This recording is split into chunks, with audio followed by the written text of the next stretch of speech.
Admiral Corvain stood on the bridge of his massive warship and smiled. Through the thick metal windows, he could see thousands of ships floating in the darkness of space. 9,900 ships, to be exact. The largest war fleet in the history of the Veltharian Empire. "Sir, we will reach the target planet in 6 hours," said his second officer, a tall alien with blue skin and sharp teeth. "The humans call it Earth." Corvain laughed. "Humans. What a funny name for such weak creatures." He picked up a small device and looked at the information on its screen. "Look at this. They still use chemical rockets to fly around their little planet." "Chemical rockets! We stopped using those toys 1,000 years ago." The other officers on the bridge laughed too. They had conquered 47 different planets with different alien races. Some aliens were strong, some were smart, some had good weapons, but none of them could stop the Veltharian Empire, and these humans looked like the weakest aliens they had ever seen. "Sir," said the science officer, "our spies tell us that humans have been fighting each other for thousands of years. They cannot even make peace on their own planet." "How can they fight us?" Corvain nodded. "Perfect. When aliens fight each other, they are easy to defeat. We will land on their planet, take their resources, and make them our slaves, just like we did to the others." Far away from the alien fleet, Captain Hyunwoo Kim sat in his chair on the space station called Seoul's Shield. The station was big and round, floating high above Earth. Through his window, he could see the blue and green planet below. It looked so peaceful. But Hyunwoo knew that peace would not last much longer. "Captain," said his communications officer, "we are getting the signal from the hidden satellites. The alien fleet is coming. They will be here soon." Hyunwoo pressed a button on his chair. "Dr. Park, please come to the bridge." A few minutes later, Dr. Yoonji Park walked into the room. She was a small woman with short black hair and intelligent eyes. She carried a tablet computer in her hands. "The quantum shields are ready, Captain. We have been working on them for 3 years, ever since we first heard about the aliens." "Good," said Hyunwoo. "What about Commander Lee and his pilots?" "They are ready too," said Yoonji. "All 2,000 drone fighters are programmed and waiting. The aliens will think they are real pilots, but they are actually controlled by our computers. On the surface of Earth." Colonel Mi-young Choi walked through the empty streets of Seoul. The government had told everyone to leave the big cities. Most people thought it was because the cities would be too dangerous when the aliens came. But Mi-young knew the real reason. The empty cities were going to be a trap. Her radio made a noise. "Colonel Choi, this is Base Command. Are your soldiers ready?" "Yes, sir," said Mi-young. "We have weapons hidden all over the city. The aliens will not expect what we have planned for them." She looked up at the tall buildings around her. In every building, human soldiers were hiding with special weapons. Some of the weapons were old. Some were new, but all of them were designed to surprise the aliens. Commander Jamin Lee sat in his small fighter ship on the launch deck of a space carrier. Around him, other pilots were getting ready for battle. But Jamin knew something the aliens did not know. The pilots sitting around him were real humans. But the ships they would fly into battle were going to be controlled by computers. The real pilots would stay safe while the computer ships collected information about the aliens. "Attention all pilots," said a voice over the radio. "The alien fleet will arrive in 4 hours. Remember, your job is to make them think we are weak and scared. Let them win the first battles. We need them to be confident and make mistakes." Jamin smiled. Humans had been fighting wars for thousands of years. They knew that sometimes the best way to win was to let the enemy think they were winning. Back on the alien flagship, Admiral Corvain was looking at pictures of Earth on his computer screen. "Look at their cities," he said to his officers. "So many humans living close together. It will be easy to control them when we land." "Sir," said the intelligence officer, "our sensors show that many humans are leaving their cities. They might be preparing to fight us." Corvain waved his hand. "Let them run. It will make our job easier. When we land on their planet, we will find them and capture them." "Running will not help them." The science officer looked worried. "Sir, some of our sensors are picking up strange energy readings from their space stations. Maybe we should be more careful." "Careful?" Corvain's voice was loud and angry. "We have 9,900 ships. They have maybe a few hundred old rockets. What can they do to us?"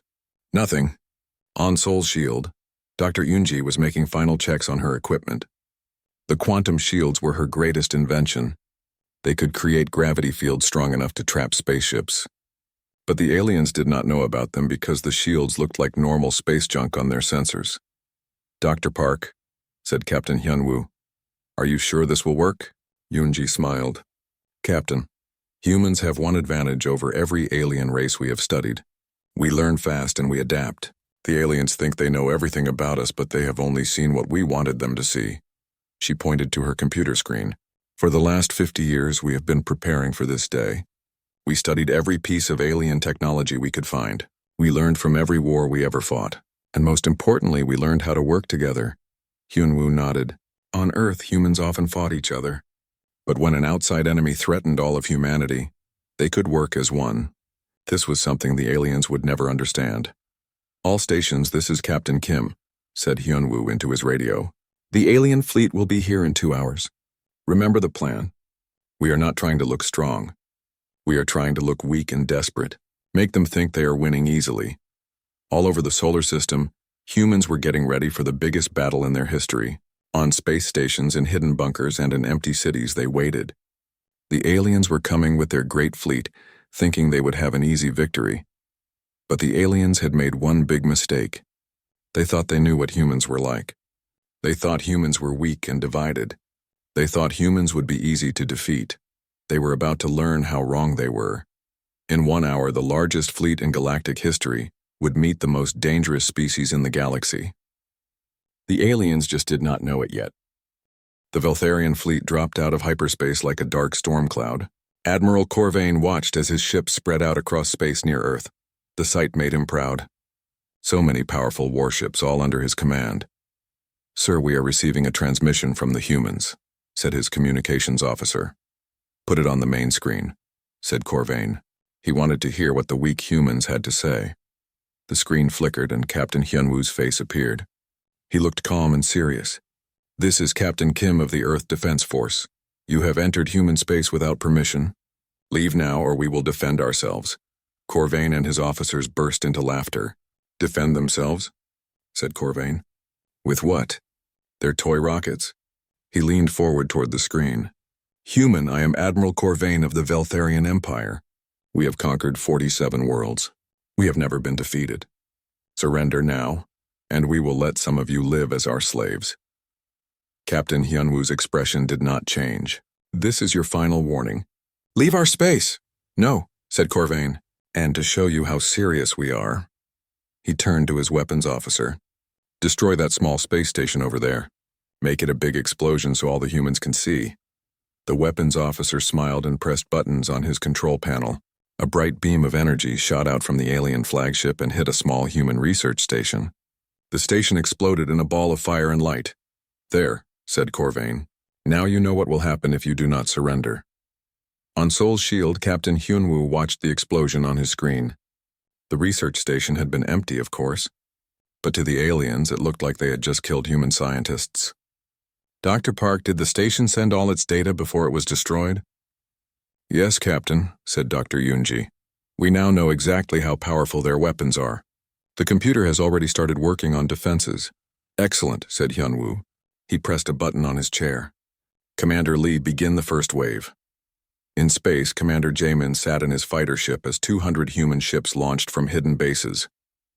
They were small and looked old compared to the giant alien warships. But that was exactly what the humans wanted. "Remember," said Jaemin over the radio to his pilots, "make it look real. The computer ships will do the actual fighting. We are just here to make the aliens think we are desperate." The human ships flew toward the alien fleet in a straight line. To the aliens, it looked like a brave but foolish attack. "Sir," said the Veltharian tactical officer, "the humans are attacking us with primitive ships. Should we destroy them all?" "Yes," said Admiral Corvain, "but do it slowly. I want the other humans to watch their friends die. It will make them more likely to surrender." The alien ships began firing their energy weapons. One by one, the human ships exploded, but what the aliens did not know was that each exploding ship was really a computer-controlled drone, and before each drone was destroyed, it sent detailed information about alien weapons and shields back to Earth. Commander Jaemin watched from a safe distance as the drone ships were destroyed. It was hard to watch, even though he knew no real pilots were dying. "All real pilots return to base," he said into his radio. "Wave 1 is complete. On the alien flagship, Admiral Corvain was pleased. "How many human ships did we destroy?" 200, sir, said the tactical officer. "They only managed to damage 3 of our ships before we destroyed them all." "Perfect," said Corvain. "See how weak they are? This will be easier than I thought." But in her laboratory on Sol's shield, Dr. Yunji was studying the data from the destroyed drones.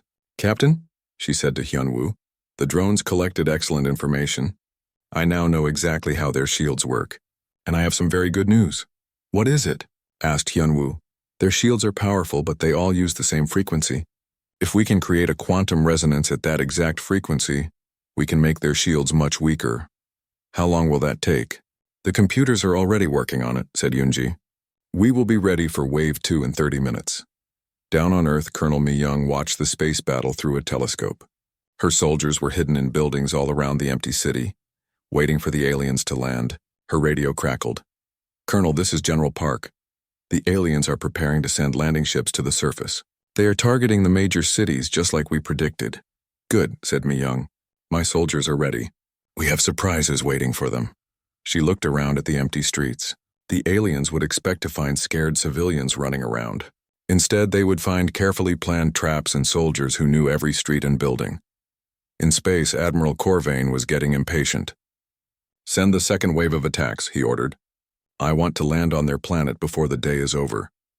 "Sir," said his science officer, "our sensors are detecting some unusual energy readings from their larger space stations. Maybe we should investigate before we attack." Corvain did not want to hear about problems. Unusual energy readings, so what? They are probably just trying to power up their weak weapons. "Continue the attack!" The second wave of human ships launched from hidden bases. This time there were 500 ships. To the aliens, it looked like the humans were getting more desperate and throwing everything they had into the battle. But this time, something different happened. As the human ships flew toward the alien fleet, some of the alien ships suddenly began moving very slowly. Their engines seemed to be struggling against some invisible force. "What is happening?" shouted Admiral Corvain. "Sir, some of our ships are reporting that they are caught in strong gravity fields," said the science officer. "It is like they are being pulled toward very heavy objects, but our sensors do not show anything there." Dr. Yunji smiled as she watched her quantum gravity generators work. Hidden among the asteroids around Earth, the devices looked like space rocks to alien sensors. But they could create gravity fields strong enough to trap spaceships. "Phase 1 of the trap is working perfectly," she told Captain Hyunwoo. 20 of their ships are now caught in artificial gravity wells. They cannot move or use their weapons properly. "What about Phase 2? Asked Hyunwoo. "Ready when you are, Captain." Commander Jae-min led the third wave of human ships. But this time the ships were not drones. They were real human pilots flying real ships with new weapons based on the information the drones had collected. "All pilots," said Jaemin over the radio, "target the ships caught in the gravity wells. Their shields are weakest right now." The human ships attacked the trapped alien vessels. The aliens were shocked to see that human weapons were now much more effective. Ships that should have been easily protected by alien shields were taking serious damage. "How are they doing this?" Admiral Corvain demanded. "Their weapons were weak before." "Sir," said the science officer, "it appears they have adapted their weapons to match our shield frequencies. They are learning from our previous battles." For the first time since the battle began, Admiral Corvain felt a small touch of worry. "Learning? But that is impossible. No species learns that fast." On Sol's shield, Captain Hyunwoo was coordinating the battle from his command center. "Dr. Park, how many alien ships have we destroyed so far?" 47 confirmed destroyed, said Yunji, "and we have damaged over 200 more. They still have a huge advantage in numbers, but they are starting to realize this will not be as easy as they thought." "Good," said Hyunwoo. "Signal Colonel Choi. Tell her the aliens will probably try to land on Earth soon. They will want to win on the ground if they cannot win easily in space." Colonel Mi-young received the message and smiled. She had been waiting for this moment for 3 years. "All units," she said into her radio, "the aliens are coming. Remember, let them land. Let them think they are winning. Then we show them what humans are really like when we fight for our home." High above Earth, Admiral Corvain was no longer laughing. His great fleet was still powerful, but the humans were fighting much better than he had expected. Every time his ships adapted to human tactics, The humans changed their tactics again. "Sir," said his communications officer, "we are receiving reports from all across the fleet. The humans seem to be using different strategies against each group of our ships. It is like they know exactly how we will respond to each attack." Corvain stared at the battle display. Red lights showed damaged alien ships. Yellow lights showed ships caught in gravity traps. Green lights showed ships that were still fighting effectively. But there were far fewer green lights than there had been an hour ago. "Send the landing forces," he ordered. "We will capture their planet and force them to surrender. Even if they can fight in space better than we expected, they cannot stop us from taking their world." But as the first alien landing ships headed toward Earth, Admiral Corvain did not know that he was making the biggest mistake of his military career. He was about to learn that humans were even more dangerous on their home planet than they were in space. The first Veltharian landing ships came down like burning meteors through Earth's atmosphere. Colonel Mi Young watched them through her binoculars from the top of a tall building in Seoul. She counted 50 ships landing in the city center. "All units, hold your positions," she said into her radio. "Let them get comfortable first." The alien ships landed with loud crashes, crushing cars and breaking concrete. Doors opened on the sides of the ships and Veltharian soldiers marched out. They were tall and strong, with blue skin and advanced armor. Each soldier carried a plasma rifle that could burn through metal. Commander Vextar led the first group of alien soldiers. He looked around at the empty streets and smiled. "See? The humans ran away like scared animals. This planet will be easy to conquer."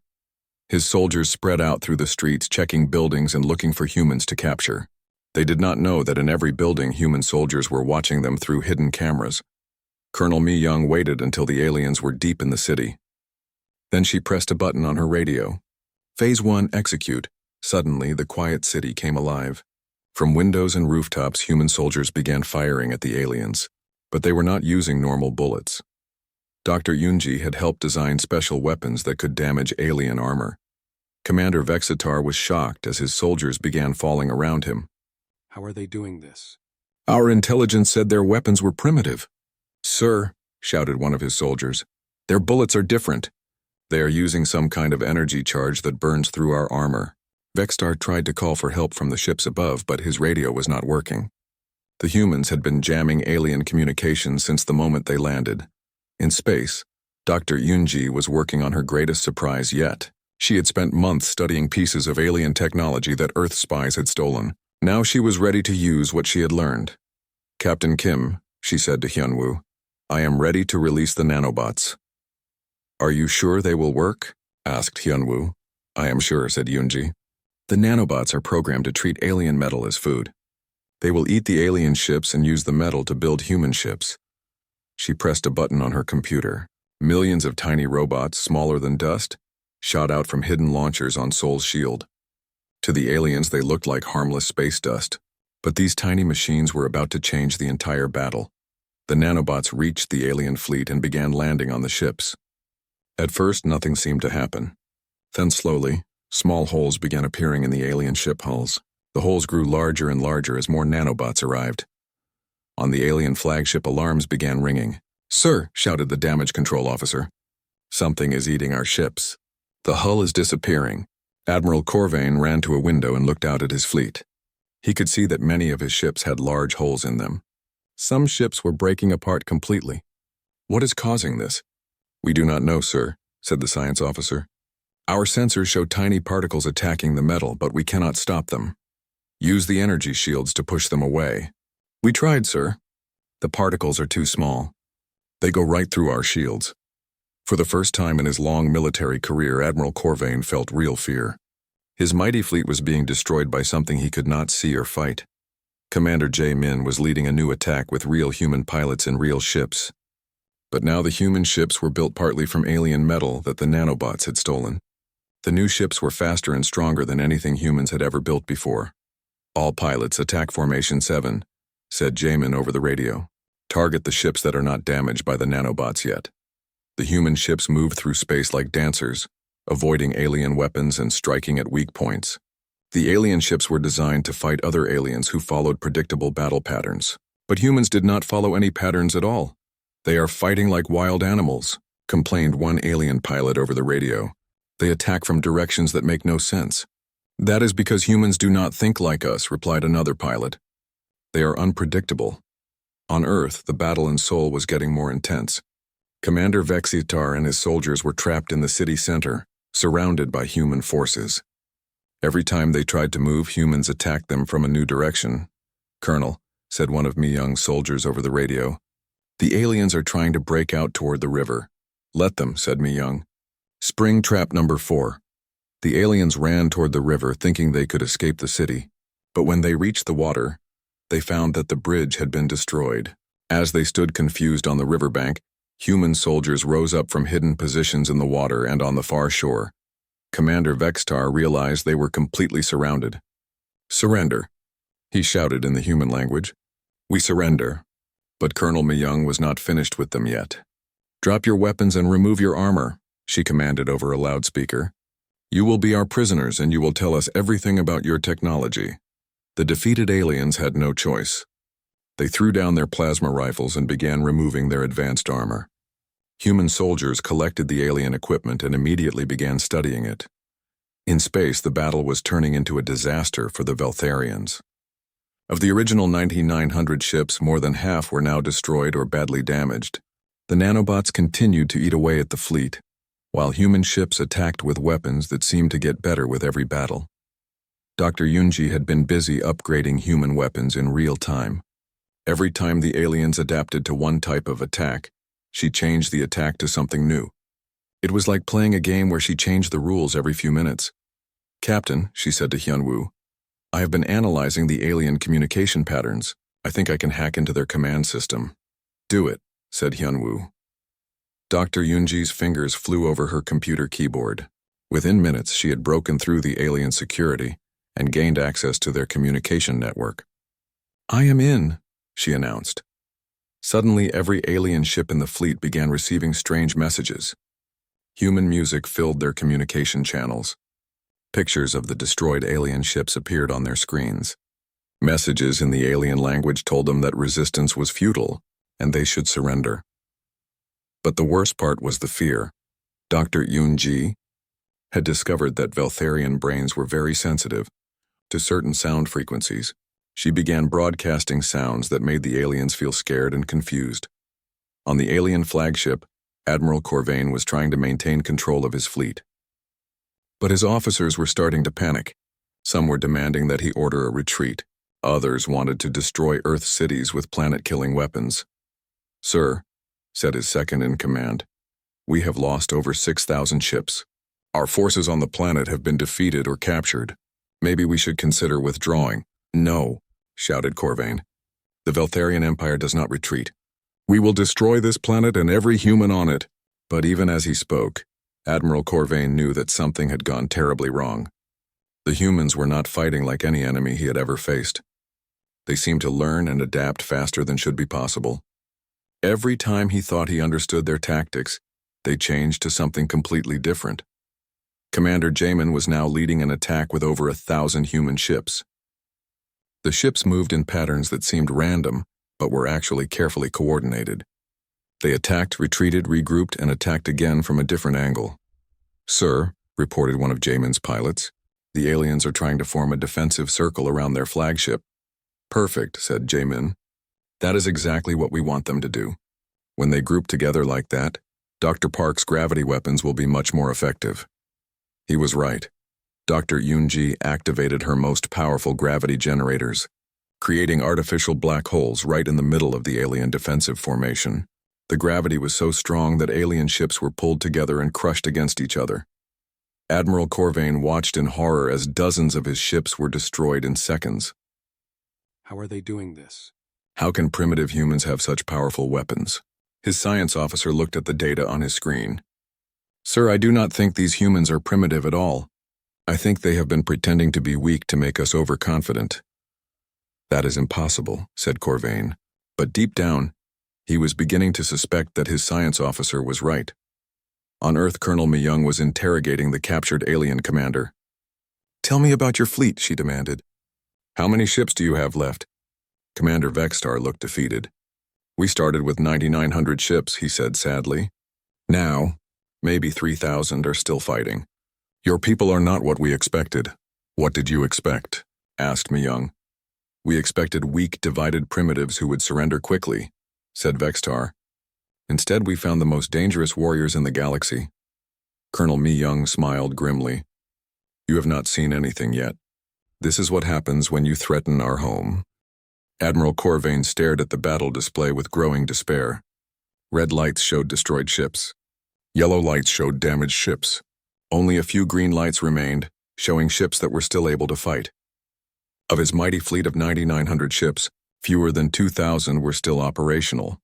Sir, said his communications officer with fear in his voice, we are receiving surrender requests from 12 more ship captains.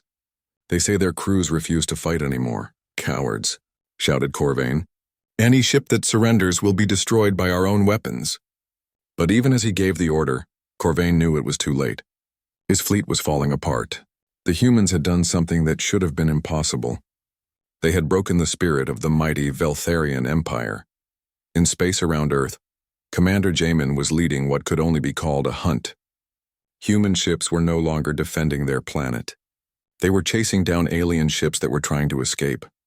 Blue Squadron, there are 3 alien ships trying to hide behind that asteroid, said Jamin over the radio. Red Squadron cut off their escape route. The human pilots moved like a pack of wolves hunting prey. They used the asteroids, space stations, and even destroyed ships as cover. Every rock and piece of debris in their solar system was a potential weapon or hiding place. This is incredible, said one of Jamin's pilots. The aliens have better technology, but they do not know how to use the environment like we do. Jamin smiled as he watched alien ships crash into asteroids while trying to escape human fighters. They have been fighting in empty space for so long they forgot how to fight in a real battlefield. On Sol's shield, Dr. Yunji was working on her most dangerous project yet. She had been studying the captured alien soldiers and had discovered something interesting about their biology. Captain Kim, she said to Hyunwoo, I have developed a biological weapon. It will not kill the aliens, but it will make them experience extreme fear and paranoia. Are you sure it is safe? Asked Hyunwoo. We do not want to accidentally hurt our own people. It only affects Veltharian brain chemistry, said Dr. Yunji. To humans it is completely harmless. But to aliens it will be like living in a nightmare. Do it, said Hyunwoo. We need to end this battle before they decide to use planet-killing weapons. Dr. Yunji released the biological agent through the same nanobots that were eating the alien ships. Within minutes, alien crews throughout the fleet began experiencing intense fear and suspicion of each other. On the alien flagship, the effect was immediate. Officers began accusing each other of being human spies. Some aliens locked themselves in their rooms afraid to come out. Others saw enemies where there were only shadows. Sir, said Admiral Corvain's second-in-command, the crew is reporting strange visions and extreme anxiety. I think the humans have poisoned us somehow. Corvain felt the fear creeping into his own mind, but he fought against it. Seal all air vents. Check everyone for signs of infection. But it was too late. The biological weapon was already in their systems, and it was designed to get stronger over time. On Earth, Colonel Mi-young was leading a special mission with her best soldiers. They had captured several alien landing ships and were now using them to attack the alien fleet from the inside. Remember, she told her team, as they flew toward the enemy flagship in a stolen alien ship, we are not trying to destroy the ship. We are trying to capture the admiral and force him to surrender. The stolen ship looked exactly like a real Veltharian vessel. The alien computers recognized it as friendly and allowed it to dock with the flagship. Mi-young and her soldiers quietly entered the massive ship through the docking bay. Split into teams, whispered Mi-young. Team 1, take the engine room. Team 2, take the weapons control. Team 3, with me to the bridge. The human soldiers moved through the alien ship like ghosts. They had studied the captured aliens carefully and knew exactly how Veltharian ships were designed. They used the aliens' own fear and paranoia against them, making small noises and movements that made the already terrified alien crew even more afraid. In space, the battle was reaching its climax. Dr. Yunji had activated every weapon and trap that humanity had prepared. Gravity wells pulled alien ships into crushing embrace. Nanobots ate through armor and weapons. Human fighters attacked from every direction using tactics that seemed to change every few minutes. Captain, reported Dr. Yunji, We have destroyed or disabled over 8,000 alien ships. But I am detecting a problem. What is it? Asked Captain Hyunwoo. The remaining ships are trying to group together around their flagship. I think Admiral Corvain is planning something desperate. Hyunwoo looked at his tactical display. The surviving alien ships were indeed forming a tight formation around their command ship. He is probably planning to ram his flagship into Earth. It would be big enough to cause massive damage to our planet. Can we stop him? Not with our current weapons, said Hyunwoo. But maybe we do not need to. Colonel Choi and her team should be on that ship by now. On the alien flagship, Colonel Mi-young and her soldiers had reached the bridge. They could hear Admiral Corvain shouting orders to his remaining officers. Set course for the human planet. Corvain was yelling, "We will ram this ship into their world and show them the price of defying the Veltharian Empire." Mi-young signaled to her team. They burst onto the bridge with their weapons ready. The alien officers were so affected by the biological weapon that most of them thought the humans were hallucinations. "Admiral Corvain," said Mi-young in the alien language, "you are defeated. Order your fleet to surrender." Corvain turned to face her, his eyes wild with artificial fear and real desperation. "You, how did you get on my ship?" "We have been on your ship for 20 minutes, said Mi-young calmly. "My soldiers control your engines, your weapons, and your communications. You cannot ram this ship into our planet because we will not let you." "Impossible," shouted Corvain. "Humans are primitive. You cannot defeat the Veltharian Empire." One of Mi-young's soldiers pressed a button on his equipment. Suddenly, all the screens on the bridge showed images of the battle. Thousands of destroyed alien ships, human fighters chasing the survivors, captured alien soldiers being treated well by human doctors. "Admiral," said Mi-young, "your empire sent 9,900 ships to conquer Earth. Fewer than 200 of those ships are still able to fight. Your invasion is over. The only question now is whether you want the rest of your people to live or die." Admiral Corvain looked at the images on the screens. He saw his mighty fleet reduced to scattered wreckage. He saw his proud warriors captured and defeated. For the first time in his life, he truly understood that he had been completely outfought. "How?" he whispered. "How did you do this?" Colonel Mi-young holstered her weapon. "Admiral, your people made one very big mistake. You studied our technology and our military, but you did not study our spirit. You thought we were weak because we sometimes fight each other. But when an outside enemy threatens all of humanity, we become something else." She gestured to the screens showing the battle. Every human ship in that battle is controlled by someone fighting for their home, their family, their species. You came here with soldiers following orders. We fought you with people defending everything they love. Admiral Corvain sat down heavily in his command chair. "What will you do with my surviving crews?" "That depends on you," said Mi-young. "Order them to surrender and we will treat them with honor. Keep fighting and we will destroy every last ship." Corvain looked around at his bridge crew. They were all staring at him, waiting for his decision. Some were still affected by the biological weapon and looked terrified. Others just looked defeated. "Open a channel to all remaining ships," he said quietly. "Channel open, sir," said his communications officer. Admiral Corvain took a deep breath. For the first time in his career, he was about to speak words he had never imagined saying. "All Veltharian ships, this is Admiral Corvain. By my authority as fleet commander, I order you to cease all hostile actions immediately. Lower your shields and prepare to be boarded by human forces. The invasion of Earth is over. We have been defeated." Throughout the remaining alien fleet, ship captains heard their admiral's words with a mixture of relief and shock. The greatest military campaign in Veltharian history had ended in complete disaster. In space around Earth, human ships stopped firing their weapons. The battle was over. Humanity had faced the largest invasion fleet in galactic history and won, but the victory had come at a price that would change both species forever. 3 months after the battle, Captain Hyunwoo stood on the observation deck of Seoul's shield and looked out at space.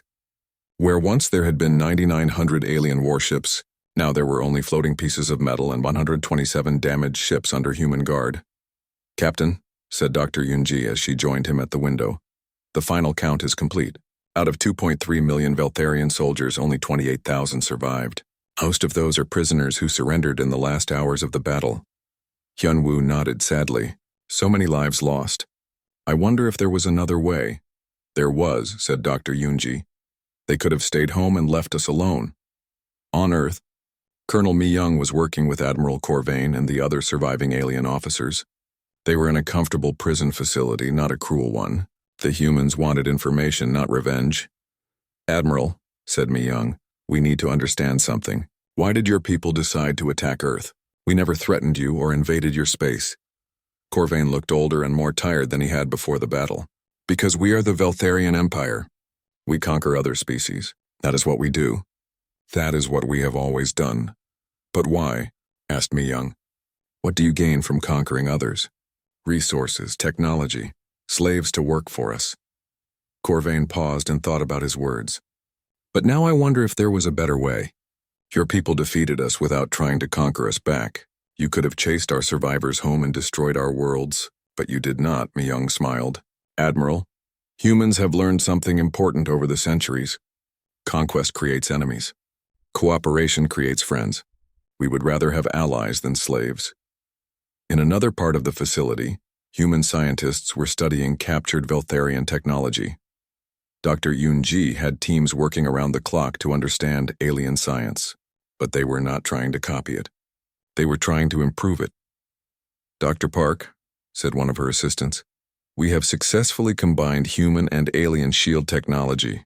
The new shields are twice as strong as anything either species had before." "Excellent," said Dr. Yoon-ji. "What about the propulsion systems?" "Even better news. By combining alien faster-than-light drives with human quantum computers, we can travel between star systems in days instead of weeks." Dr. Yoon-ji was excited by the possibilities. "With this technology, we can explore the galaxy peacefully. We can meet other alien species as friends instead of enemies." Commander Jae-min was training with other human pilots in the new hybrid ships. The vessels combined the best of human and alien technology. They were faster, stronger, and more advanced than anything that had existed before the battle. "How does it feel?" asked one of the new pilots. "Like flying a dream," said Jae-min. "But remember, these ships are not for conquest. They are for exploration and defense.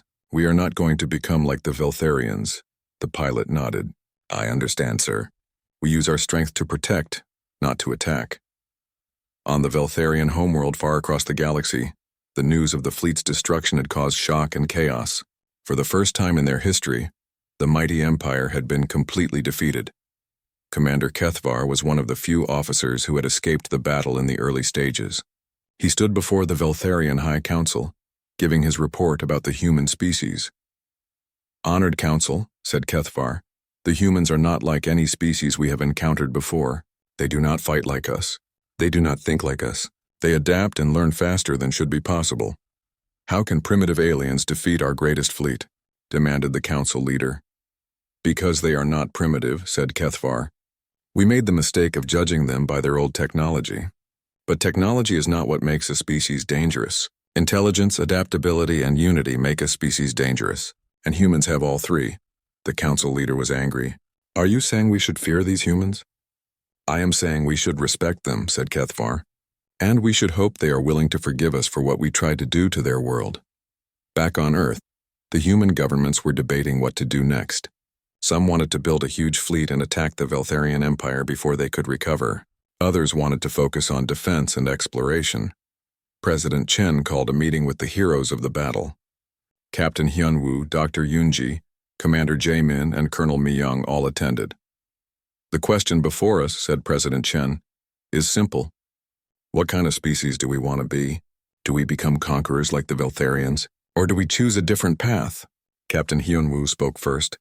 "Madam President, we won this battle because we were defending our home.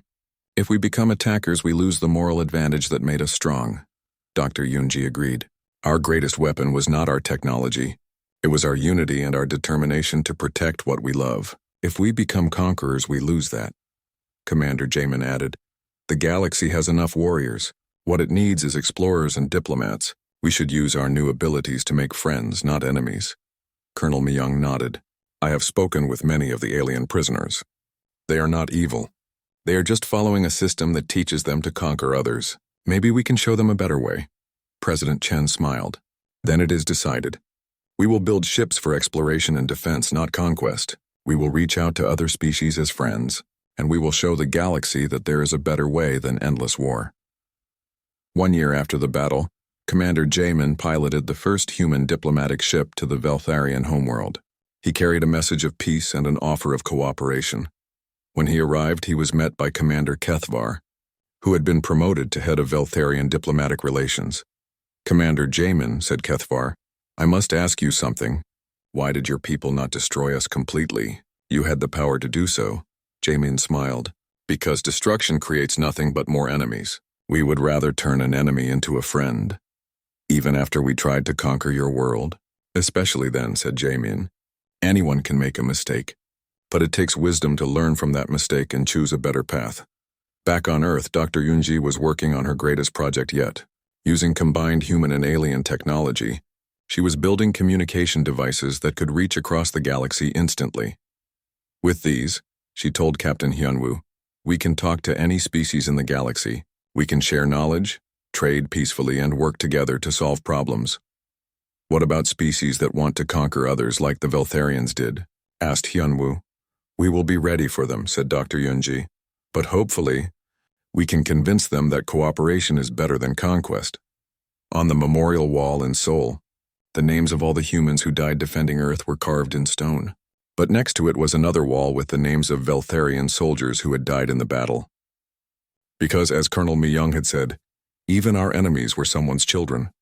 Admiral Corvain, still a prisoner but now treated as an honored guest, stood before both walls. He had requested to visit the memorial.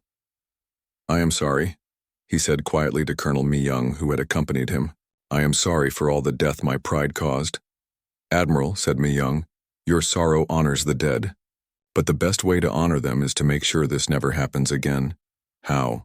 Asked Corvain. By teaching others what you learned, said Mi-young.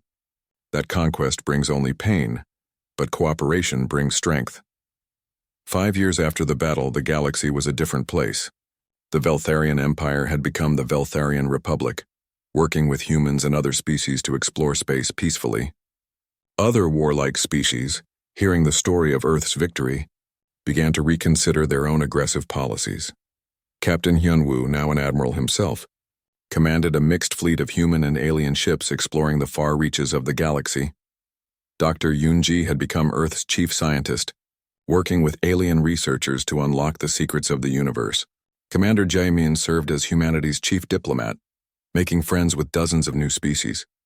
Colonel Mi-young had established the Galaxy Defense Academy, teaching both humans and aliens how to protect themselves without becoming conquerors.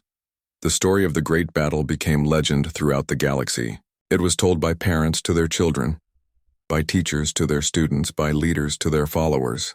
It became known as the tale of the small blue world, whose people taught the universe that strength comes not from the size of your fleet or the power of your weapons, but from the courage to defend what you love and the wisdom to show mercy to those who would harm you. And when young beings across the galaxy asked their elders why wars of conquest had become so rare, they were told about the day when 9,900 ships came to invade Earth, and only a few lived to tell the tale of the species that fought like demons to defend their home, but chose to act like angels when victory was theirs. The universe had learned that humanity's greatest strength was not their ability to make war, but their choice to make peace. And that lesson would echo through the stars for generations to come.